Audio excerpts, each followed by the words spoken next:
수험생 여러분 안녕하십니까. 공단계에서 건축구조와 건축계획을 강의하고 있는 안남식 교수입니다. 자, 이번 시간은 2023년 지방직구급 건축구조 문제풀이를 해볼 텐데요. 건축계획하고 비슷하게 건축구조도 난이도가 비슷했습니다. 자, 먼저 우리 건축구조만 이 풀이를 보시는 분들을 위해서 일단 전국에 계신 수험생들 시험 보시느라 정말 수고 많으셨습니다. 그러면 전체 한번 문제풀이를 해볼 텐데요. 문제풀이 하기 전에 출제 경향 분석부터 갑니다. 자, 요게 지금 오른쪽 괄호에 있는 게 첫 번째가 22년 지방직 9급, 그리고 두 번째가 23년 국가직 9급, 지방직 9급, 국가직 9급인데 네 문제씩 계속 나오다가 네 문제가 거의 한 2년, 3년 동안 계속 나오다가 한 문제가 줄었습니다. 한 문제가 준 게 건축 구조계획과 설계 하중 이쪽으로 넘어왔고요. 기초구조가 두 문제씩 나오는 게 하나로 줄었고, 목구조 조적구조가 원래 한 문제씩 계속 나오다가 여기가 빵 문제가 조적구조로 왔습니다. 뭐 이거 거의 같은 거고, 기초구조가 분명히 하나가 줄었어요. 여기도 하나가 줄었고, 그리고 철근 콘크리트는 6, 여긴 4. 원래 기본적으로 여기가 제가 선정연으로 들어갔을 때도 그랬고 최근까지도 다 여기가 5, 25%죠. 여기가 철콘이 RC가 5, 여기가 4. 이게 기본입니다. 이게 기본인데 철근 콘크리트가 한 문제가 더 늘었다라고 보시면 됩니다. 여기서 하나 늘고 기초구조에서 하나 준 게 여기 하나 늘었던 거고, 얘네 둘은 같이 나눠 가진 거고, 구조역학에서 하나 준 게 설계 하중으로 넘어왔다. 이렇게 보시면 될 것 같아요. 결국엔 비슷하게 나왔는데요. 난이도가 역시 건축계획하고 비슷합니다. 왜냐하면 전공자들한테는 그냥 기본적인 내용이 있기 때문에 별로 어렵지 않게 그냥 쉽게 맞출 수 있었는데, 비전공자들한테는 이런 내용이 기본서에 있었어? 라고 굉장히 깊게 공부하셨을 분만 맞출 수 있는 그런 문제들이 꽤 출제가 됐습니다. 한번 하나하나 풀어보도록 하겠습니다. 자, 1번 문제. 건축구조 기준에서 규정하고 있는 기본등본법 하라중. 자, 이것도 제 강의를 처음 들으시는 분들을 위해서 난이도가 먼저 나와 있고요. 그리고 여기에 해당되는 지금 1, 2, 3, 요 문제에 해당되는 보기에 해당되는 페이지, 2023년 기본서의 페이지를 그대로 명시해 놓고 있습니다. 136페이지에서 138페이지까지 바로 기본등본법 하라중에 관련된 그 표가 나와 있는 거죠. 제가 여러분들이 다 잘 하셨는지 모르겠어요. 6월 10날 시험을 보면 적어도 이틀이나 3일 전에 반드시 반응수정계수와 이 기본등본법 하라중은 꼭 암기를 부탁드린다고 말씀을 드렸었죠. 기준이 되는 것들 무조건 5.0이라고 말씀드렸잖아요. 그래서 총 중량 30kN 이하의 차량용 5궤, 그래서 30kN 이하 플러스 5궤, 얘가 5.0입니다. 얘가 5.0이고 얘는 뭐 2.0이고 2.5고 도서관 서고 책 무겁다고 했잖아요. 7.5. 그래서 3번이 정답. 요거는 암기하신 분은 쉽게 맞췄을 거고, 암기를 안 하신 분은 뭐 손도 못 댔을 것 같고, 어차피 찍을 수밖에 없는, 아무리 찍는다 해도 서고가 책이 무겁다는 걸 제가 누차 말씀을 드렸기 때문에 그래도 책이 무겁지 않겠어? 하고 이걸 찍었을 가능성이 굉장히 큽니다. 참고하시면 될 것 같고. 자, 2번 갑니다. 난이도 하죠? 난이도 한데 이것도 막 헷갈려 하신 분이 있어요. 뭐 헷갈리실 필요가 없죠. 자, 지금부터 제가 성능이라는 두 글자를 전부 동그라미 치겠습니다. 여기 성능 있죠? 여기도 성능 있죠? 여기 성능? 아니, 단어마다 성능이 없는 단어가 없잖아요. 다 성능 있잖아. 무려 성능이 6개가 나오고 있어요. 이거에 관련된 설계법을 골라라. 아니, 이건 상식 아닙니까? 성능이라는 단어가 6번이나 나오는데 성능 기반 설계법이죠. 물론 성능 기반을 생략해서 성능 설계법이라고도 하죠. 이게 바로 성능 기반 설계법의 정의입니다. 강도 설계법, 한계 상태 설계법, 얘네 둘은 제가 거의 똑같은 설계법이라고 말씀드렸죠. 이건 주로 나머지 철골만 한계 상태 설계법을 사용하고, 나머지 RC나 조적이나 기초구조 다 강도 설계법을 사용하고, 허용로 설계법은 약간 약산식, 이렇게 설명드렸던. 아니, 그런 걸 떠나서 어쨌든 그냥 성능이 단어가 6개가 나오는데 당연히 성능만 찾으면 되죠. 이게 상식적으로 푸는 문제입니다. 난이도 하였고요. 자, 3번도 난이도 합니다. 이것도 역시 뭐 깊이 공부하지 않으셔도 강봉, 강선, 강연선 해서 제가 정확하게 이거를 스트랜드라고 얘기를 했었어요. 이 완전히 철근을 갖다가 어마어마하게 강력한 철근을 8가닥을 꽈서 만든 거다. 그래서 텐돈이라고 말씀을 드렸던 거. 그런 것들을 이런 같은 긴장제를 사용해서 콘크리트에 초기 긴장력을 도입한 거. 초기 긴장력. 먼저 긴장력을 잡아 당긴 상태에서 타설. 그래서 프리스트레스 콘크리트가 두 가지로 나왔었잖아요. 항상 기출로 나왔죠. 프리텐션이냐 프리포스트 텐션이냐. 이 기준은 항상 콘크리트 타설. 콘크리트 타설을 기준해서 미리 당겨주면 프리, 나중에 당기면 포스트. 그래서 이걸 긴장력을 뭐 도입을 했다. 프리스트레스죠. 이거 프리캐스트하고 헷갈리신 분들이 있을 것 같아요. 프리캐스트가 뭡니까? 요거 스트레스는 이건 공부를 너무 열심히 하면 스트레스 받아. 스트레스 지수가 너무 높아. 뭐 이런 거 할 때 그 스트레스하고 똑같습니다. 힘을 주는 거죠. 긴장력을 주는데 이거를 미리 줬다라는 거죠.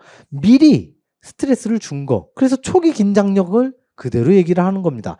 프리캐스트는요. 캐스트는 이거 제가 메이크하고 같다는 뜻이라고 말씀드렸잖아요. 그래서 미리 만드는 겁니다. 어디에서? 공장에서. 공장에서 미리 만드는 거, 이게 프리캐스트고, 프리스트레스는 미리 긴장력을 준 거. 그야말로 가장 기본이 되는 문제잖아요. 이런 것들이 전공자들한테는 굉장히 쉬웠을 텐데 비전공자들한테는 헷갈려.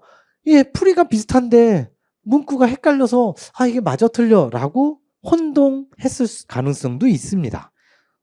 그렇지만 이 정도는 난이도 하죠.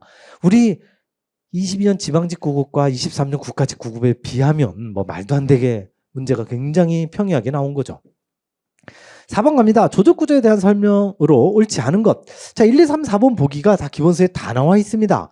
먼저 2번부터 보죠. 벽돌 구조의 세로 줄눈은 막힌 줄눈보다 통줄눈.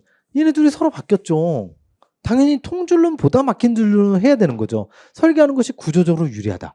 통줄눈으로 하는 거 2번 보기 357페이지에 가보시면 그대로 나오는데 통줄눈으로 하는 경우는 두 가지밖에 없다. 제가 항상 말씀드렸잖아요. 치장줄눈 아니면 보강블록죠. 철근 집어넣어야 되니까. 철근이 집어넣으려면 구멍이 딱 맞아야 되니까. 통줄눈으로 쫙 할 수밖에 없다. 그래서 통줄눈은 딱 두 가지 제외하고 나머지 98%는 다 막힐 줄눈을 한다. 구조적으로 유리하니까. 그래서 틀린 보기가 2번이죠. 설령 이걸 몰랐다 하더라도 1, 3번은 너무 쉽고 많이 나왔었으니까 여러 번 했었고 4번. 이거 불식쌓기에 대한 거요. 여기 있잖아요. 22년 국가직구급에 그대로 출제가 된 거죠. 22년 지방직구급은 문제가 어려웠지만 22년 국가직구급은 제가 해설을 어떻게 했었습니까? 지난 16년 동안에 가장 쉽게 나오는, 앞으로 100년 동안에 이렇게 쉽게 나올 수가 없다라고 할 정도로 구조가 계획보다 더 쉽게 나온 시험. 거기에 이 불식쌓기가 그대로 나왔죠. 이게 같은 켜라고 나오지 않고 뒤에 보여드리겠지만 한 켜의 길이 쌓기와 마구리 쌓기가 교대로 나온다. 요거죠. 지금 여기 나와 있잖아요. 한 켜가 같은 켜죠. 같은 층에서 길이 쌓기와 마구리 쌓기 번갈아 쌓는 거. 이거 불식쌓기라고 했잖아요. 이 기출 22년 국가직구급의 기출 문제를 정상적으로 푸셨다면 이거 뭐 4번이 맞는다는 건 금방 알죠. 1, 3번은 이게 여러 번 했었잖아요. 풍하중, 지진하중. 이거 수평하중이다. 나머지 수직하중은 무지하게 많으니까 외울 필요 없고 무조건 수평하중은 풍하중 아니면 지진하중이다 라고만 암기하라고 말씀드렸고, 테두리보 이거 상부에 설치해서 일체화시키고 균등히 분포시킨다. 수직균열 방지한다. 수평균열 방지한다고 해서 엄청나게 틀린 보기로 많이 나왔었던 기출 많잖아요. 1번, 3번은 아주 쉽고 4번도 기출이고 이거 뭐 쉽죠. 난이도 합니다. 이거를 뭐 난이도 중이거나 이거 뭐 틀렸거나 곤란합니다. 이번 시험은요 결코 어려운 시험이 아닙니다. 그래서 그냥 중간보다 살짝 편의했다. 이렇게 보시면 됩니다. 자, 요거는 기출 문제였었고요. 5번 문제 갑니다. 자, 5번 문제. 역학 문제야. 역학 문제 그림으로 나오고 계산 문제야. 무지하게 복잡할 것 같아. 아무것도 필기하지 않겠습니다. 아무것도 필기 안 하고 답이 나와요. 왜냐하면 그림같이 수평하중 20km에 작용하는 라멘 구조에서 D점에 작용하는 휨 모멘트를 구해주세요. 여기에 작용하는 휨 모멘트를 구해달라는 게 문제입니다. 그러면 항상 제가 이런 역학 문제가 나오면 제일 먼저 뭐 하라고 그랬어요? 반력부터 그리라고 그랬죠. 반력이 왼쪽에 보시면 회전단, 오른쪽은 짝대기가 하나 있으니까 이동단. 그래? 그럼 너는 수직 반력 하나밖에 없고 얘는 수직 반력이 있고 이쪽에 오른쪽에 있는 수평 있으니까 여기는 이쪽으로 가야겠네. 수평이 있어요. 그런데 지금 D점에서의 모멘트를 구하자고 하니까 그러면 항상 뭔가 얘를 오른쪽 걸 구했다 치고 뭔지는 잘 모르겠지만 F절점이니까 VF라고 치자고요. VF를 구했어. 구했는데 항상 요 D점에서의 모멘트를 구할 때는 여기를 탁 자르죠. 이렇게 딱 자르고 나서 오른쪽 곳만 봅니다. 오른쪽 곳만 그리면 이렇게 그려지겠죠. 지금 여기가 D절점, 여기가 F절점, 여기는 지금 밑에 그림을 그렸던 여기에 뭔가 VF가 작용하고 있겠죠. 그러면 이걸 가지고 문제를 푸는 거예요. 이게 답니다. 그런데 여기서 이제 착안할 게 필요할 그림에 주어져 있죠. D절점은 E절점에서 정확하게 1m가 떨어져 있습니다. E절점을 기준으로 해서 왼쪽으로 1m. 근데 F절점은 똑같이 밑에도 있죠. E절점을 기준으로 해서 똑같이 1m. 아, 얘하고 얘가 동일선상에 있구나. 지금 그 그림이 그걸 얘기해주고 있는 거죠. 동일선상에 있다는 건 이 VF가 그대로 D절점을 통과하고 있습니다. 통과하고 있다는 거, 항상 모멘트는 P 곱하기 L이었는데 힘 곱하기 L이 수직거리가 빵입니다. 수직거리가 제로니까 이건 그냥 바로 제로죠. 볼 거 없이. 이 VF가 어떤 숫자를 가지고 있든지 간에 무조건 통과하니까. 기준점을 통과하는 힘은 카운트하지 않죠. 제가 여러 번 했었죠. 이 A, 수직 발력이 있고 수평 발력이 있는 요 A절점을 기준으로 했을 때 여기 있던 VA와 HA의 힘에 의한 모멘트는 이 값이 어떻게 됐든지 간에 수직거리가 0이니까 무조건 모멘트는 빵빵 쓸 필요가 없는 거죠. 그래서 얘도 여기를 통과하고 있으니까 모멘트는 제로입니다. 아무것도 계산할 필요가 없는 거예요. 그냥 차분히 보다 보면 이것도 계산하는 거 굉장히 쉽습니다. 전체 구조물에서 A점을 기준점으로 만약에 그래도 나는 여기 VF를 구하고 싶다. VF 수직 발력을 구해보고 싶다라고 하시는 분이 있으면 그냥 암산으로 구해드릴게요. 어떻게 하느냐. A절점을 기준으로 하면 얘 통과하고 있고 얘 통과하고 있으니까 얘네 둘은 모멘트가 없고, 그리고 나서 얘 아니면 얘인데 보면 20kN이 지금 시계 방향으로 돌리고 있는데 여기가 2m야. 그러면 20 곱하기 2가 나오겠죠? 근데 VF는 이쪽 방향으로 반시계 방향이 되고 있는데 여기도 2m야. 그러니까 뭐 곱하기 VF 곱하기 2m. 여기 2m, 2m 똑같으니까 이 힘이 그대로 똑같아야죠. 20kN.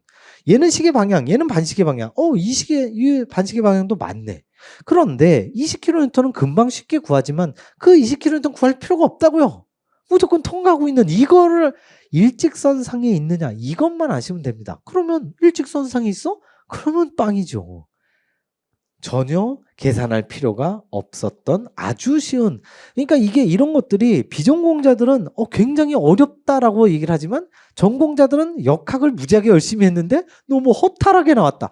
아무것도 쓸 필요가 없게끔 문제가 나왔다. 이런 평이 나오는 거죠. 그래서 비전공자들한테는 만만치 않은 문제가 전공자들한테는 매우 쉬운, 그야말로 변별력이 오히려 너무 낮다라고까지 표현할 정도로 너무 쉬웠다. 이런 문제들이죠. 6번 갑니다. 6번 같은 문제는 이거는 난이도 하가 아닙니다. 왜냐하면 전공자들도 이거는 어느 정도 개념이 정립이 된 사람만 알 수 있는 문제입니다. 그림과 같은 연속부에 발생하는 모멘트도의 개형으로 오른 것, 개형이라는 건 형태로 오르느냐 이거죠. P는 집중하중이고 보의 자중은 무시한다고 했을 때, 자, 이 문제를 봤을 때 여기 고정단이고 여기 회전단 두 개가 없으면 그냥 캔틸레버니까 정정으로 깔끔하게 나오는데 회전단 두 개씩이나 있기 때문에 당연히 부정정입니다. 그러면 이걸 계산하기는 너무 어렵지만 그냥 형태상으로 볼 때는 별로 어렵지 않아요. 하나하나 풀어보겠습니다. 제일 먼저 보실 게 회전단이 가운데가 있고 끝에가 있습니다. 항상 끝에가 있는 곳에 이 회전단, 가장 양단에 있는 회전단의 모멘트는 항상 제로입니다. 이게 제로가 아닌 게 있으면 그거부터 탈락을 시키려고 하는데 전부 다 0이죠. 그렇기 때문에 요 가장 끝단에 있는 회전단이 모멘트가 제로라는 성질 가지고 1, 2, 3, 4번에서 어느 것도 제거할 수가 없습니다. 그렇다면 두 번째 이제 가운데에 있는 회전단, 여기서 힘을 주면 얘는 기본적으로, 그래서 제가 항상 여러분들이 생각을 할 때 뭐 수학적으로 생각하기 전에 기본적으로 그냥 상식적으로 생각하라 그랬죠. 여기서 누르고 있는 P가 힘이 이게 1kN일지 아니면 1억 kN일지 얼마일지 모릅니다. 그냥 무지무지하게 큰 힘이라고 치자고요. 뭐 어디 외계인이 와갖고 뭐 1000억 킬로, 1000억 뉴턴. 이거 발음도 어렵네. 1000억 뉴턴이라고 치자고요. 무지하게 큰 거. 엄청난 힘으로 누르면 얘가 당연히 이렇게 밑으로 내려갈 거 아니에요. 내려가고 여기는 지지점이 있으니까 당연히 여기로 갈 거고, 얘는 이쪽에 엄청 힘을 누르니까 여기는 아무것도 하중이 없잖아요. 그래서 얘가 이렇게 되겠죠. 뭐 이런 형태로 되지 않겠어요? 그래서 스마일이면 플러스, 우울한 모양이면 마이너스. 그래서 여기서부터는 다 마이너스가 되겠구나. 여긴 플러스가 되겠구나. 이걸 몰라도 괜찮습니다. 이거는 전공자들이 정말 역학을 잘 하시는 분들이 푸는 요령 방식이고, 어쨌든 힘이 집중하중이 작용했을 때는 얘가 집중하중 P에 의해서 곡선이 절대 일어나지 않습니다. 곡선은 등분포하중. 페이지 64페이지 보시면 그게 표로 다 정리가 되어 있습니다. 등분포하중일 때는 여기가 모멘트는 곡선이 된다. 그리고 집중하중, P가 집중하중일 경우에는 직선으로 된다가 그대로 나와 있죠. 이걸 착실하게 공부하셨던 분이라면 3번과 4번은 아니구나. 여기가 왼쪽 구간이 등분포하중으로 작용했을 때 나올 수 있는 게 3번, 4번입니다. 집중하중이니까 1번 아니면 2번이죠. 그러면 1번, 2번이 여기 왼쪽 번호는 같은데 오른쪽이 틀리죠. 오른쪽이 여긴 다 마이너스야. 여기는 마이너스, 처음엔 마이너스 가다가 플러스로 바뀌죠. 플러스로 바뀐다는 소리는 뭔가 여기가 우울한 모양이 아니라 스마일이 하나가 나온다는 거예요. 스마일이 안 나오잖아요. 정답은 1번. 왜냐? 바로 이게 플러스가 나오려면 여기에도 뭔가 이 왼쪽처럼 P가 작용하고 있는, 이렇게 양쪽에 P가 작용하고 있는 그림이 이번 그림입니다.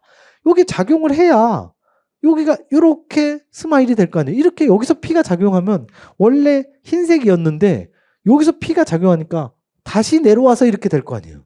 그러니까 이게 스마일이 두 개가 나와야 플러스가 나오죠. 그렇게 해서 푸는 문제긴 한데 어쨌든 64페이지에 그 표에 그대로 설명이 나와 있습니다. 그걸 착실하게 공부하신 분이라면 별로 어렵지 않았을 텐데 결코 이거는 쉬운 문제는 아닙니다. 난이도 상은 아니고 전형적인 난이도 중입니다. 흔히 얘기하는 이런 문제는 변별력이 굉장히 높은 문제죠. 그래서 아는 사람, 모르는 사람이 뚜렷하게 구분이 되는 문제가 되겠습니다. 7번으로 가죠. 자, 7번 문제. 이건 전형적인 난이도 중이죠. 그림과 같이 등분파중 W를 받는 단순보에서 중앙부 최대 처짐을 줄이는 방법 중 가장 효과가 큰 것. 여러 번 나왔었던 거죠. 단순보의 등분파중.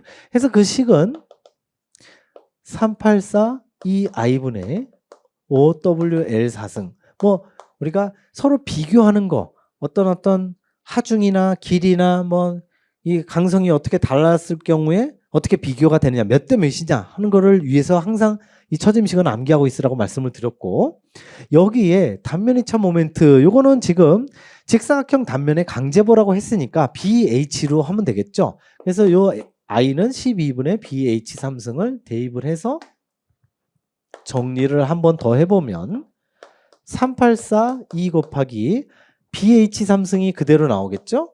그리고 12가 위로 올라가서 5하고 곱해져서 60WL4승.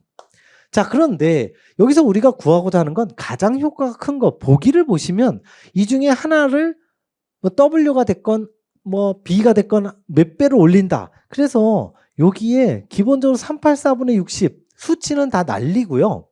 델타가 결국에는 탄성계수 2, B, H의 3승하고 WL 4승에 비례하는 관계가 있는 거죠. 이거를 가지고 문제를 풀게 됩니다.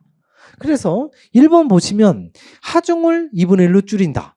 W를 줄인다는 거죠. W가 지금 분자에 있으니까 이 처짐의 델타하고는 정확하게 비례하죠. 그러니까 2분의 1로 줄이면 그대로 2분의 1배가 되겠고, B죠. B를 2배로 증가시킨다. 분모에 있죠. B가 분모에 있으니까 역시 2배 올리면 2분의 1배로 똑같이 되죠. 이거를 딱 보는 순간 1번과 2번이 복수정답이 아닌 이상 얘네들은 절대 답이 될 수가 없구나.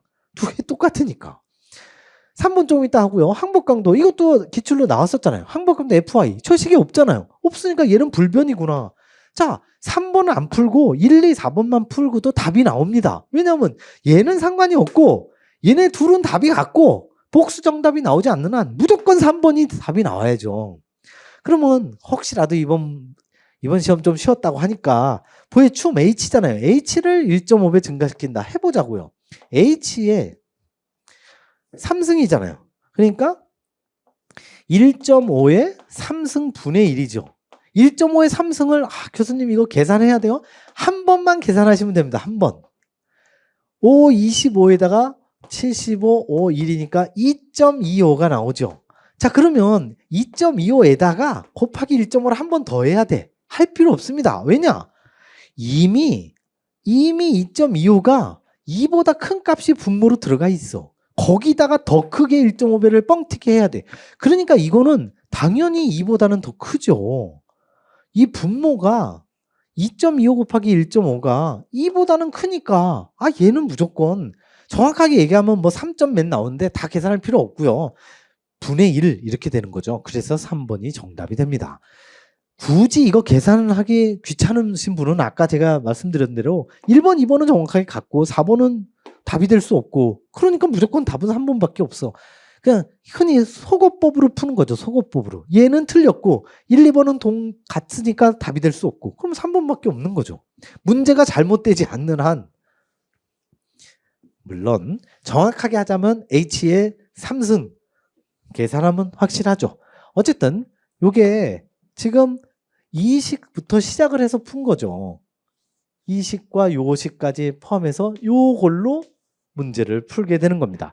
그렇기 때문에 제가 맨날 요거를 갖다가 캔틸레브에 집중하죠. 322분의 PL 3승, 뭐 822분의 WL 4승, 3842분의 OWL 4승 열심히 그 기본 공식은 암기해달라고 말씀을 드렸던 내용이죠. 전형적인 난이도 중. 자, 8번 갑니다. 8번 같은 경우에 갑자기 이거 지금 구조 문제 해설을 하고 있는데 계획이 나왔어요. 벽돌 벽체를 쌓을 때 조적 내부에 수직 공동부 뭔가 비어있는 공간이죠. 비어있는 공간을 두는 공간 쌓기 목적이 아닌 것.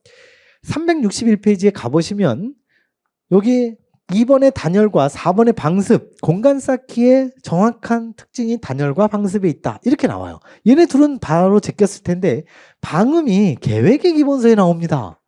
중간에 빈 공간, 공기층이 있으면 음을 차단하는 데 굉장히 효과적이다. 이런 내용이 494페이지에 그대로 나와요.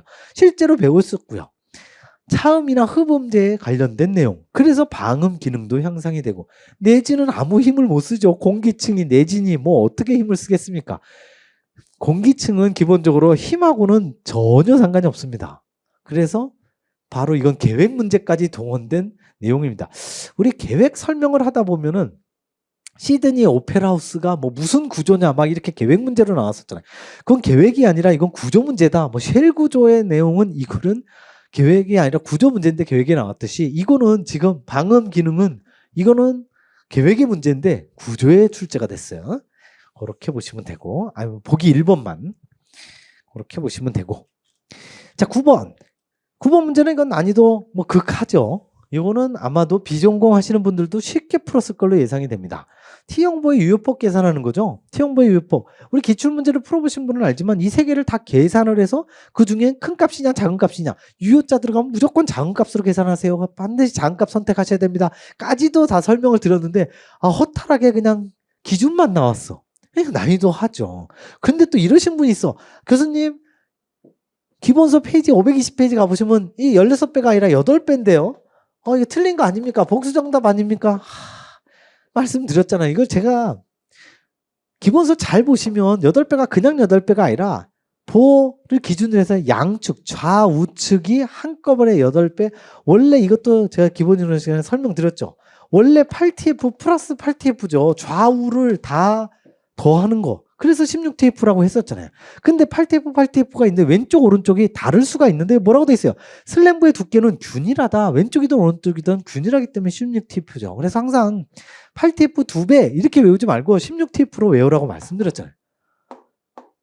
이 1, 3, 4 다 쉬운 거고요. 2번은 인접 보와의 내측거리는 T형보가 아니라 반 T형보. 기본서 520페이지 가보시면 T형보가 나오고 밑에 반 T형보가 나옵니다. 반 T형보에 사용되는 거죠. 이거 전형적인 기사 문제입니다. 아니 뭐 몰랐다 하더라도 이거는 1, 3, 4는 정확하게 알고 계셔야죠. 계산 문제로도 나오는데 식을 모르시면 당연히 안 되는 거죠. 자, 10번 문제 갑니다. 이번 지방직 9급이 문제가 대체적으로 쉬웠는데요. 대체적으로 쉬웠는데 이 10번 보기만은 난이도가 쉬운 문제 아니죠? 난이도 상입니다. 더군다나 514페이지만 알면 그럼 풀 수 있느냐? 그렇지 않습니다. 한번 차근차근 풀어보도록 하겠습니다. 그림과 같은 등변 사다리꼴. 맨날 직사각형 단면만 보다가 갑자기 사다리꼴이 나왔어요. 이거는 사다리꼴은요 결코 7급의 수준을 뛰어넘습니다. 이거 9급도 아니고 7급도 아니고 이거 실제 기술고시입니다.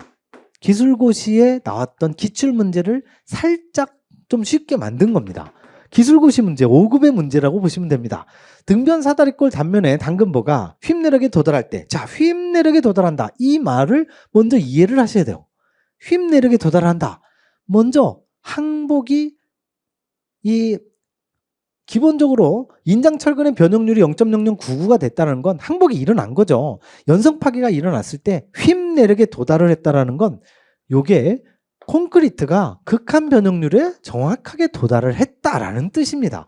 PM 상간곡선을 제가 설명을 드릴 때 그 PM 상간곡선의 선상은 전부 다 콘크리트가 극한 변형률에 정확하게 도달을 했다고 가정을 했을 때 그림이라고 그랬죠. 그게 바로 휩내력에 도달했다는 뜻입니다. 그런데 어디를 봐도 이 콘크리트의 극한 변형률이 안 나와 있어요. 근데 우리가 유추할 수 있습니다. FCK가 30MPa예요. 40MPa 이하에서는 무조건 이게 0.0033이죠. 원래는 0.003이었다가 30년 동안 그걸 사용하다가 21년도에 싹 바뀌었다고 그랬잖아요. 0.0033으로. 얘가 0.0099로 주어진 이유가 있습니다. 이거를 설령 요거를 여러분들이 까먹었다 하더라도 얘가 왜 0.0099로 해필이면 주어졌을까? 뭐 98이나 97이나 주어져도 되는데 왜 99로 주어졌을까? 그거를 연상을 하셨다면 이 33에 정확하게 3배를 만들기 위한 거구나. 얘네들이 뭔가 관련이 있지 않을까? 그게 바로 지금 그려드리는 이 변형률 곡선입니다. 제일 위에 있는 콘크리트의 극한 변형률 입실은 CU가 0.0033입니다. 그런데 어떤 중립축을 기준으로 했을 때 이렇게 그림을 그렸을 때 보니까 근데 실제로는 이렇게 그리면 안 되죠. 이렇게 그려야 됩니다. 여기가 입실론 S가 0.0099가 됩니다. 그래서 0.0033과 0.0099가 얘는 주어져 있고 얘는 이걸로 유추를 해야 되는 거고 이게 33하고 99는 정확하게 약분이 돼서 여기가 1이라면 여기는 3배가 되는 거죠. 1대 3이죠. 그랬을 때 삼각형 요때 중립축까지의 거리 이게 바로 C가 되는 거고요. 이 거리가 문제입니다. 이 거리가 어디냐? 철근이 작용하고 있는 여기 400에 위에 있는 이 전체가 400입니다. 전체가 400에서 C를 빼면 여기는 400 빼기 C가 되겠죠. 500 빼기 C가 아니라는 걸 참고하셔야 됩니다. 이 500도 필요하고요. 400도 필요합니다. 둘 다 알고 있어야 문제를 풀 수 있어요. 자, 이제 드디어 요 삼각형의 비례식으로 갑니다. 여기가 1대 3이니까 여기도 1대 3이죠. 즉 C 대 400 빼기 C 요거 대 요거 1대 3이죠. 1대 3. 바로 공식을 풉니다. 여기서 사이에 있는 거 C하고 3하고 곱하고 3C는 400 빼기 C. 빼기 C 이쪽으로 나오면 4C죠. 4C 이퀄 400. 여기서 C가 100으로 쏙 깔끔하게 숫자로 나오죠. C가 나왔습니다. 그리고 우리가 이제 구하고자 하는 게 뭐냐면 총 철근 양입니다. 인장 철근 양. 이게 바로 AS입니다. AS. Area of Steel 해서 인장 철근 양. 인장 철근 양을 구하기 위해서는 뭐 0.85 FCK AB 이퀄 AS FI 그걸 쓰게 되는데 그때 결국엔 등강력 블럭 깊이 A를 구해야 됩니다. A는 베타1 곱하기 C라는 공식이 있었죠. 베타1 주어지지 않았는데 역시 FCK가 32로 주어졌기 때문에 베타1은 계산 문제로 나오면 무조건 0.8이 나올 거다라고 말씀드렸죠. 0.8 곱하기 C가 지금 100으로 주어졌으니까 깔끔하게 80mm가 나오게 됩니다. A가 80mm로 주어졌어요. 자, 근데 B가 문제입니다. 이제 드디어. 자, 이제 우리 C도 알았고 A도 알았어요. 이 그림으로 한번 그려볼게요. 이게 위쪽에서 400이니까 400에 한 5분의 1 정도, 요 정도 되겠죠? 여기서부터 여기까지가 정확하게 A 이퀄 80mm예요. 80mm로 주어져 있을 때, 그렇다면 우리가 압축력 C를 구할 때 0.85 FCK A 곱하기 B 이렇게 계산을 하고요. 그리고 얘가 ASFI하고 얘가 바로 인장력 T. 압축력 C와 인장력 T가 정확하게 같다라고 하는 공식, 여기에서 AS를 구하게 됩니다. 근데 이 AS는 좀 이따 구하고요. 결국에는 FCK 주어져 있죠? A 방금 구했죠? FI도 주어져 있습니다. 얘를 구하려면 B만 알면 돼. 아, 교수님, B가 230 아닌가요? 230이 그대로 직사각형으로 돼 있다면 230으로 쓰면 되지만, 이게 사다리꼴로 돼 있어요. 사다리꼴. 그래서 여기의 길이를 구해야 돼. 밑에 있는 길이를 구해야 이 면적을 구하면 됩니다. 근데 이 밑에 있는 길이를 알려면 이 비례식을 다 이용해야 됩니다. 먼저 이 500하고 80보다 500하고 400을 먼저 갈게요. 여기서부터 여기까지 거리를 먼저 구해야 됩니다. 어떻게 되는 거냐면 이것도 역시 사다리꼴의 비례로 갑니다. 230하고 480하고를 차이를 빼면 480 빼기 230. 그거 뺀다는 건 요 230을 그대로 이쪽에 왔을 때 나머지 부분이 얼마나 더 크냐죠. 그 얼마나 더 큰 게 500mm일 때는 이만큼이 큰데 얘가 만약 400mm일 때는 얼만큼이 크냐. 그거를 계산하는 비례식. 역시 이렇게 같이 비례식을 계산을 해보면 이게 500분의 400으로 계산이 됩니다. 결국에는 5분의 4란 소리죠. 이거 480 빼기 230 하면 250이 나옵니다. 얘가 250이고요. 250이고 5분의 4. 5하고 250하고 약분돼서 50 곱하기 4. 200이 정확하게 나오죠. 200이 더 크게 나온다라는 거예요. 얼마보다? 230보다 200이 더 큰 요 길이는 430이 됩니다. 그래서 이 430을 가지고 이걸 또 구하게 돼 있어요. 그때는 500이 아니라 400을 이용하는 거죠. 이걸 가지고 얘를 또 구하게 돼 있습니다. 그래서 역시 비슷하게 원리가 위에 있는 거하고 똑같습니다. 원리는. 밑에가 480이 아니라 430 빼기 230. 즉, 요 230에서 그대로 내려와서 요만큼 나오면 여기 나머지 큰 게 요만큼이 될 텐데 그게 이제는 500이 아니라 400이죠. 400분의 80이 됩니다. 위에 있는 A일 때 얼마나 차이 나느냐. 이것도 역시 5분의 1이죠. 정확하게 8 곱하기 5가 40이 되니까. 그래서 요거는 아까는 250이었지만 요거는 200이 됩니다. 200 곱하기 5분의 1. 결국엔 40이 나오겠죠. 40mm가 여기서부터 40mm가 더 큰 이게 270이 된다 이거죠. 즉 여러분들이 계산하는 요 압축력 C를 계산하는 0.8 FCK A, B가 이 B 다시라고 하죠. B 다시 지금 등변 사다리꼴이니까 B 다시는 요거의 평균값입니다. 230, 270의 가운데 평균값. 그래서 요게 계산을 하게 되면 어떻게 되느냐. 이 식을 가지고 이제 드디어 이 문제의 하이라이트인 AS를 구하게 됩니다. AS를 구하면 FI가 밑으로 내려가서 요렇게 식으로 되죠.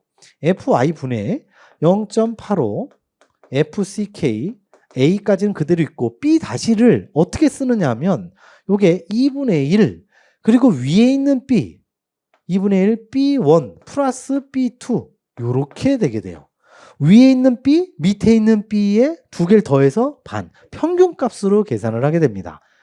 요거까지 아마 이런 것까지 뭐 기출문제로 나온 적도 없고 5급의 문제니까. 자, 나머지 이제 대입하면 됩니다. FI가 600이죠. 0.85고요. FCK는 30으로 주어져 있고 A는 여기 계산해 놨죠. C는 100, A는 80. 그래서 80 그대로 쓰고요. 그리고 B 2분의 1에다가 위에 거 230, 밑에 거 270. 지금 요 270을 구하기 위해서 이것도 구하고 이것도 구했던 거죠. 이게 왜 그러냐면 500분의 800 해서 이게 물론 80으로 해갖고 간단하게 나올 수도 있지만 한 번 더 거쳐서 하는 게 정확합니다. 자, 계산은 여기까지 나왔어요. 아, 교수님 이거 계산해야 됩니까? 근데 신기하게 이거를 선정위원이 굉장히 신경을 많이 썼어요. 이게 깔끔하게 계산이 됩니다. 자, 보시면 여기가 30이고 여기가 600이니까 얘네 둘이 20으로 깔끔하게 떨어지죠. 근데 20분의 80. 얘네들 바로 4로 약분이 됩니다. 그리고 얘네들도 230 더하기 270 하면 500이죠. 딱 500의 반 250이죠.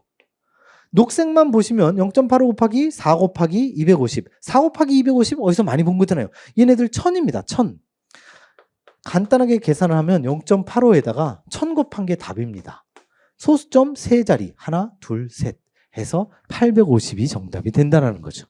자, 이게 여러분들 아마 처음 수업부터 이거를 지금 1분 안에 풀라고? 물론 1분 안에 풀라는 문제가 아니죠. 그냥 찍으라는 문제죠. 기술고시 문제입니다. 기술고시. 기술고시는 이런 문제가 한 20문제 나온다 생각하시면 됩니다. 5급의 전형적인 문제였었습니다. 그래서 이런 건 나중에 나올 리도 없고 나온다 하더라도 찍고 만다. 솔직히 찍는 게 답이죠. 이런 건 푸는 게 아닙니다. 뭐 나머지 문제가 너무 많이 풀려고 도저히 시간이 많이 남는다. 그랬을 때 한번 보시는 거죠. 공부하기에는 도움이 되지만 앞으로 시험에 나오면 그냥 찍는 게 맞습니다. 난이도 상이었고요. 자, 이거 지우도록 하겠습니다.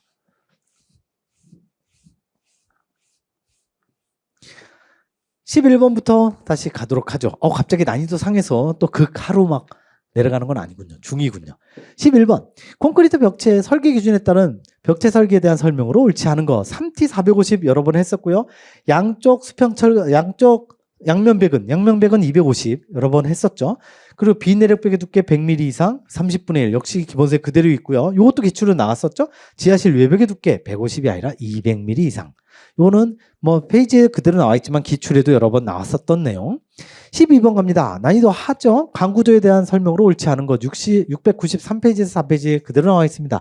소송 변형 능력이 우수하다. 소송 변형 능력 이게 뭐라고 그랬어요? 연성이라고 그랬죠. 연성. 소송 변형. 탄성은 힘을 주면 변형이 일어났다가 힘을 빼면 다시 원 상태로 돌아오는 거 탄성. 돌아오지 않는 거 소송. 그래서 왕창 늘어나는 거라고 했잖아요. 왕창 늘어나는 변형 능력. 즉 연성이 굉장히 우수하다. 정확하게 맞고요. 기본세 그대로 나와 있고요. 2번, 3번 나와 있는데 4번. 강제부 부재는 압축력이 작용하지 않으므로 좌구를 고려하지 않아도 된다? 당연히 압축력을 굉장히 많이 작용하죠. 근데 좌구를 고려하지 않아도 된다라고 하는 게 있었어요. 뭐냐면 인장제라고 하는 게 있었죠. 인장력을 받는 건 절대로 인장력을 받는 부재는 좌굴이 발생하지 않는다. 그래서 좌굴이 발생하지 않는다고 시험에 나오는 게 아니라 이 세장비 제한이 없다라고 했었죠. 그것도 기출로 나왔었고 그 세장비 제한이 없는 이유가 바로 좌굴이 발생하지 않기 때문에. 그러나 일반적인 강제 부재는 압축력이 작용하는 게 태반이죠. 압축력이 작용하는 기둥이나 벽이나 이런 거 전부 다 좌굴 다 검토를 해야 되는 거죠. 난이도 하였었고요. 13번. 강구조 부재의 접합에서 볼트 접합부의 파괴 유형이 아닌 것. 이거 난이도 중인데요. 720페이지에 보시면 전단 파괴와 연단부 파괴는 나와 있습니다. 그림으로 나와 있는데 인장 파괴는 제가 따로 그려드렸었어요. 인장 접합이라고 그려드렸죠. 이렇게 그림을 막 아주 복잡하게 해서 그려드렸었는데 그래서 얘네 둘이 볼트가 이렇게 체결해서 서로 양쪽으로 이렇게 인장력으로 잡아 당긴다. 그래서 얘네들은 절대로 마찰이 작용할 리가 없다. 마찰력 제로다 라고 했던 그림을 설명드린 게 바로 인장접합. 이 인장접합에서 파괴가 일어나는 게 볼트가 자체로 늘어나는 거죠. 그래서 인장파괴. 2번이 해당이 되고 1번은 이런 거 없습니다. 볼트에 압축력이 작용하는 게 없는 거죠. 어쨌든 요거는 기본서에 대부분 있었던 내용, 그림까지 그렸던 내용. 14번 갑니다. 요거는 난이도 상이죠. 기본서에 없는 내용입니다. 강구조의 내진 설계에서 국가공인기관에 의해 실험 결과나 다른 합리적 기준에 의해서 강제 적합성을 입증해야만 요거 3개 등으로 사용할 수 있는 거. 일반적으로 이렇게 특수, 중간, 편신, 가세골조 요거는 굉장히 지금 내진 구조를 얘기하는 거죠. 내진 설계에 사용할 수 있는 게 2번, 3번, 4번입니다. 이렇게 나와요. 규정에. 이렇게 나오는데 국가공인기관이란 이런 말이 나오면 합리적 기준에 의해서 사용할 수 있는 게 SM만 해당하는 건 아닙니다. SS강도 돼요. 일반 구조용도 됩니다. SS도 되고 SM도 되고 둘 중에 다 되는데 SM이 나와 있는 1번이 그대로 정답이 되는 거고 기본서에도 없었던 그냥 구조 기준이기 때문에 이런 거는 누구나 다 찍었을 걸로 예상이 됩니다. 15번 갑니다. 이거는 난이도는 중이지만 제 실전 모의고사 그대로 나와있던 해설에 그대로 나와있죠. 강구조에서 와이어로프 등과 같은 인장제를 긴장시킬 때, 긴장시킨다는 건 인장력을 작용해서 서로 잡아 늘린다는 얘기죠. 서로 잡아 늘릴 때 사용하는 부속 철물, 인장력이 작용한다, 인장제다 하는 게 바로 턴바쿨이죠. 이게 실전 모의고사 2회 19번, 이게 제가 나왔던 오답이죠. 오답. 이거는 슬랩을 타설할 때 전단력을 이 철골보와 슬래브 간의 전단력 적절하게 전달하는 거, 시어 커넥터 전단 연결제를 답을 내면서 그때 턴바클이 뭐냐라고 해설이 자세하게 나옵니다. 그 해설이 바로 이 문제하고 거의 똑같죠. 와이어로프의 긴장제를 사용한다. 그래서 인장력을 작용한다. 그렇게 보시면 됩니다.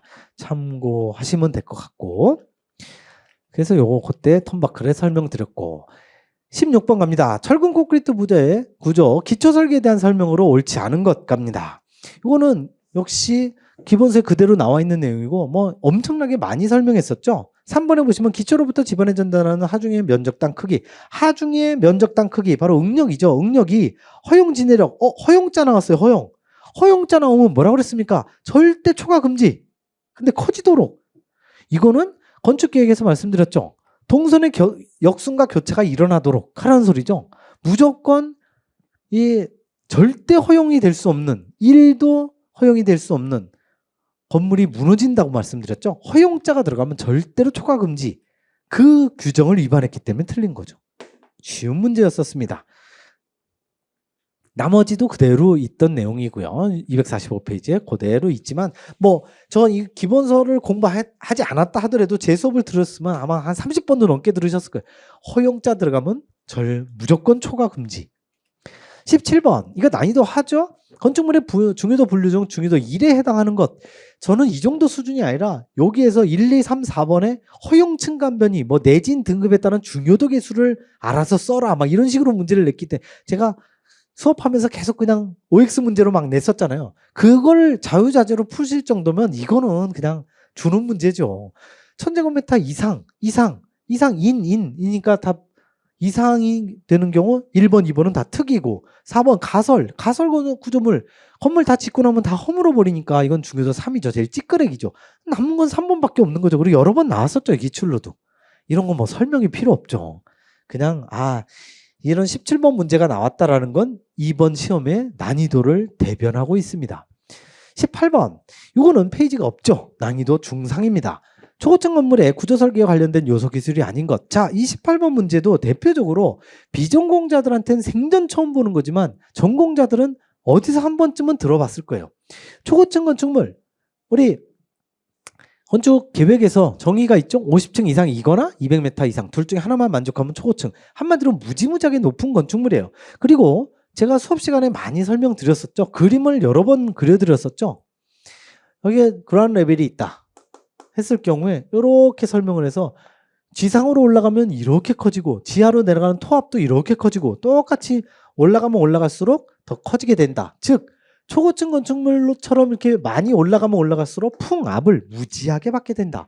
지금 저게 그린 게 바로 풍하중인데요. 풍동 또는 아까 나왔었죠. 횡력, 수평력, 횡력 하면 무조건 풍하중 아니면 지진하중이라고 그랬죠. 그러니까 얘는 거의 같은 겁니다. 뭔가 바람에 관련된 거구나. 풍압이 엄청 세겠구나. 그래서 1번, 3번은 바로 제꼈을 거예요. 대부분 수험생들이. 2번, 4번 이게 이제 문제인데 기둥축소량 보존 기술이라는 걸 전공자들은 들어봤을 거라고요. 비전공자들은 아마 이게 처음일 거고요. 기둥축소량이라는 게 뭐냐면 건물이 이렇게 있을 때 자, 건물을 100층짜리 우리 63빌딩이라고 할까요? 63층짜리 건물하고 극단적으로 비교합시다. 2층짜리 건물하고 비교를 하게 되면 둘 다 똑같이 63층 건물이라 하더라도 1층에 1층 기둥이 있을 거고요. 여기도 1층 기둥이 있을 거고 여기도 1층 기둥이 있을 거예요. 똑같이 1층 기둥인데 63층짜리 건물은 이쪽에서 내려오는 이 콘크리트 무게만 해도 무지막지합니다. 사람의 무게, 무슨 기계의 무게, 책의 무게, 가구의 무게 이거보다 콘크리트의 무게가 무지막지하게 더 커요. 그래서 이게 어마어마한 힘으로 누르고 있기 때문에 이 1층짜리 기둥을 보시면 이 기둥에서 위에 누르는 이 압축력이 어마어마하게 크다고요. 이게 크면 기둥이 찌그러지지 않겠습니까? 이거를 기둥 축소라고 얘기해서 컬럼 쇼트닝이라고 얘기를 합니다. 쇼튼, 줄어드는 거죠. 찌그러지는 걸 얘기합니다. 쇼트닝. 자, 컬럼 쇼트닝을 우리말로 기둥 축소라고 얘기를 하는 거죠. 기둥 축소가 일어날 수밖에 없어요. 초고층이기 때문에. 그래서 초고층에서만 일어날 수 있는데 그거를 보정하는 기술이 있겠느냐. 이거를 한 번이라도 들어보셨다면 그래? 한 번도 안 들어본 4번이 정답이야 라고 하겠지만 요거는 프리 엔지니어링 메탈이라서 이것도 역시 프리캐스트하고 비슷합니다. 미리 만드는 거죠. 조립식 구조물, 뭐 가설 구조물 이거를 얘기를 합니다.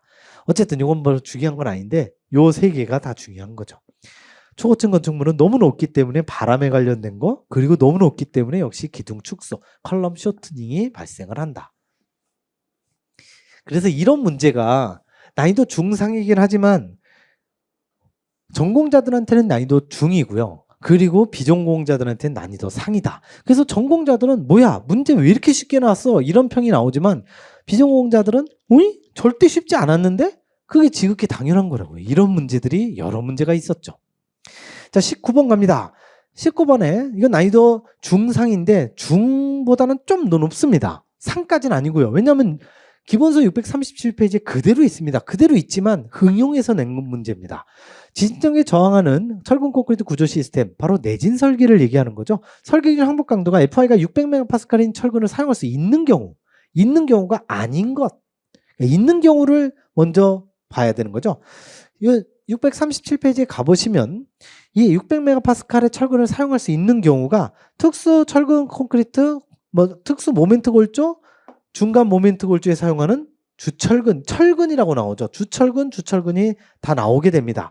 그래서 여기에서도 근데 이렇게 두 개가 나오면서 철근 콘크리트 구조 벽체 요것도 그대로 나오죠. 소속 영역하고 연결부에 사용하는 철근 이렇게 나오니까 1, 2번은 바로 제껴지고 여기는 바로 두 번째 줄에 나옵니다. 특수 철근 콘크리트 구조 벽체 여기서 전단 철근인데 전단 철근의 구조 벽체에 사용하는 전단 철근은 600MPa입니다.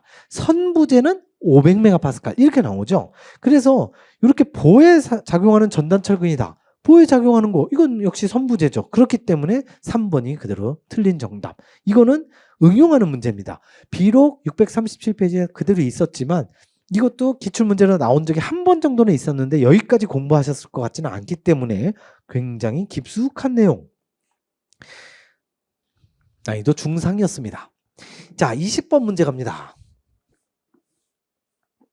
역시 난이도 중상인데요. 다음 설명에서 가와 나에 들어갈 내용을 골라주세요. 말뚝의 중심 간격은 최소한 말뚝 지름의 몇 배 이상? 기초 측면의 말뚝 중심 간의 거리. 요거는 최소 말뚝 지름의 몇 배 이상으로 한다. 요 두 번째 있던 거 1.25배라는 건 258페이지에 그대로 나와 있습니다. 근데 앞에 2.0이냐 2.5냐 이게 말뚝의 중심 간격 우리가 열심히 왜 외웠던 거 있잖아요. 나무 말뚝 기성 패단 간간 2.5 3개 2.0 3개 그래서 2.0이 아니냐 1번 찍었을 분들이 꽤 많은데 아쉽게도 이거는 3번이 정답인데 이게 저한테도 문의가 많이 들어왔었어요. 이게 이의제기 대상이 아닙니까? KDS 11501호에 정확하게 나와 있는 규정입니다. 여기에 말뚝의 종류 나와 있지 않습니다. 전혀 없기 때문에 말뚝의 종류와 상관없이 2.5배가 정확하게 맞습니다. 이 문구 자체가 클리어하게 나와 있기 때문에 2점으로 들어가고 아마도 여러분들이 여러 명이 이의제기를 한 것 같은데 이의제기 역시 대상에 들어가지 않습니다. 이건 너무 명확하기 때문에 이의제기가 받아들여질 가능성은 아쉽게도 굉장히 낮다라는 거. 그래서 이 문제는 난이도 중상으로 굉장히 어려운 문제 중에 하나였었습니다. 자, 그렇다면 역시 우리 건축 계획하고 비슷하게 구조도 한번 난이도를 한번 분석을 해보도록 하죠. 보시면 난이도상 역시 괄호 안에 있는 게 22년 지방직구급의 개수였습니다. 22년 지방직구급은 구조가 8문제가 나왔어요. 그래서 구조에서도 꽈락이 굉장히 많이 발생을 했죠. 쉬운 게 3개. 근데 이게 완전 역전됐죠. 어려운 게 4개, 쉬운 게 6개. 뭐 중은 비슷하다고 봐더라도 이 중도 역시 쉬운 게 굉장히 많았죠. 그래서 보시면 역시 이것도 어느 교재에도 없었던 변별력이 낮은 문제들, 우리 맨 마지막 20번 문제도 그렇고요. 이런 것들이 대부분 3, 4문제 정도 여기에 나와 있는 이런 것들. 아까 이거는 뭐 계산 엄청 복잡한 거 이런 건 당연히 이거는 풀 줄 안다 하더라도 푸시는 게 아닙니다. 실제로 제가 푸는 거 보셨잖아요. 기본적으로 완벽하게 알아서 푼다 하더라도 적어도 5분 이상 걸리는 거기 때문에 이건 찍는 거고 이건 아예 모르는 거고 얘도 지금 거의 모르는 거고 이거는 대충 우리가 컬럼 쇼트닝을 들어봤으면 맞출 수 있는 거지만 난이도 상으로 분류했고 어쨌든 이런 것들이 3, 4문제 22년 지방직구는 8문제가 나왔기 때문에 엄청나게 차이가 나죠. 역시 건축계획하고 비슷합니다. 22년 지방직구와 유사하거나 약간 조금이라도 더 평이합니다. 그래서 냉정하게 보면 건축계획은 한 10급 정도지만 건축구조는 한 9.5급 거의 9급하고 비슷한 수준이다. 그래서 역시 마찬가지예요. 계획하고 구조는 거의 똑같습니다. 21년 지방직구급의 컷과 만약에 뭐 TO도 비슷했고 경쟁률도 비슷했고 응시율도 비슷했다. 그러면 거의 같은 컷으로 보시면 됩니다. 근데 그거보다 약간이라도 평이했습니다. 절대 더 어렵지 않았어요. 그렇기 때문에 비슷하거나 약간 평이했다. 이렇게 보시면 되고 이거는 역시 다 똑같습니다. 개념을 정확하게 알고 있어야 돼. 개념. 프리스트레스의 정의가 뭐냐? 아니면 무슨 우리 막힌 줄눈이 뭐냐? 통줄눈이 뭐냐? 이 뭐냐를 알아서 원리를 이해하고 거기에 대해서 응용을 하는 거죠. 그래서 7급 기출 계속 보시라고 말씀을 드리는 거죠. 어떻게 해서든지 응용력을 길러야 됩니다. 뭐 이렇게 등변 사다리꼴 단면에 인장철 그냥 계산 뭐 5분 이상씩 걸리는 거 틀리셔도 괜찮습니다.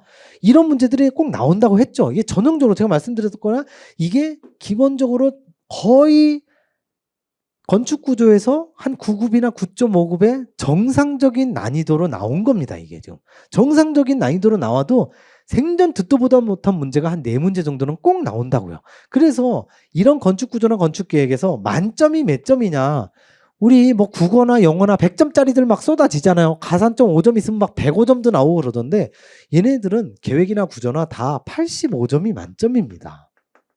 왜냐? 이 상을 제외한 나머지 이 난이도 중과 하를 다 맞았다고 생각했을 때 4문제는 찍으면 한 문제 정도는 맞을 확률이 있으니까 85점을 만점으로 보는 거죠. 운 좋게 더 맞으면 90점도 나오는 거지만 85점, 자기가 예를 들어서 구조를 봤는데 또는 계획을 봤는데 점수가 70점이야, 75점이야, 아주 훌륭한 겁니다. 만점에 비해서 한 15점, 10점 정도 내려간 거니까 웬만한 지방직에서는 다 커트라인 다 넘을 겁니다. 물론 서울시나 전주시처럼 굉장히 높은 데는 이거보다 더 높아야겠죠. 만점은 어쨌든 85점으로 생각하시면 된다는 거. 근데 이게 굉장히 어려운 시험이냐? 결코 어렵지 않다 이거죠. 그렇게 기억을 해두시면 될 것 같습니다. 자, 이렇게 해서 23년 지방직 9급 건축구조 문제풀이를 모두 마치겠고요. 다시 한번 우리 수험생분들 수고 많으셨다는 거 말씀을 드리고, 제가 건축계획에서 말씀을 드렸었는데 건축구조에서 한 번 더 말씀을 드리겠습니다. 문제가 비교적 평이했기 때문에 아마 높은 점수들 맞으신 분들 꽤 되실 겁니다. 그런 분들은 혹시 나중에 필압을 하시게 되면 항상 면접 자료 주세요라고 하지 마시고 공지사항에 꼭 보시기 바랍니다. 공지사항에 뭐가 제가 올려놨냐면 공채, 여러분들이 지금 보신 지방직 공채 또는 경채, 나중에도 마찬가지, 그리고 다음 달에 보는 군무원, 이런 문제 전부 다 필압을 하셨다. 반드시 인증샷을 올려주셔야 돼. 인증샷. 교수님 저 합격했습니다. 아무리 말만 하면 뭐합니까? 인증샷을 올려주셔야죠. 인증샷을 어떻게 올리느냐? 첨부 파일 안 올라갑니다. 이 수강 후기에 첨부 파일이 안 올라가요. 그래서 그냥 텍스트에다가 그 수강 후기 적으시는 거기에다가 그냥 컨트롤 C, 컨트롤 V로 붙여넣기 해야 됩니다. 붙여넣기 하면 들어갑니다. 인증샷, 여러분들 뭐 이름 있고 뭐 주민번호 있고 이름 정도는 괜찮겠지. 근데 주민번호 같은 건 당연히 이렇게 지우시고 인증샷 올려주신 다음에 수강 후기 올려주시고, 여기 어쨌든 공지사항에 보시면 다 있습니다. 그 질문 게시판에다가 여러분들 이메일 주소를 이제 공개가 아닌 비공개로 해서 올려주시면 됩니다. 자, 이렇게 해서 23년 지방직 9급 건축구조 문제풀이 모두 마치도록 하겠습니다.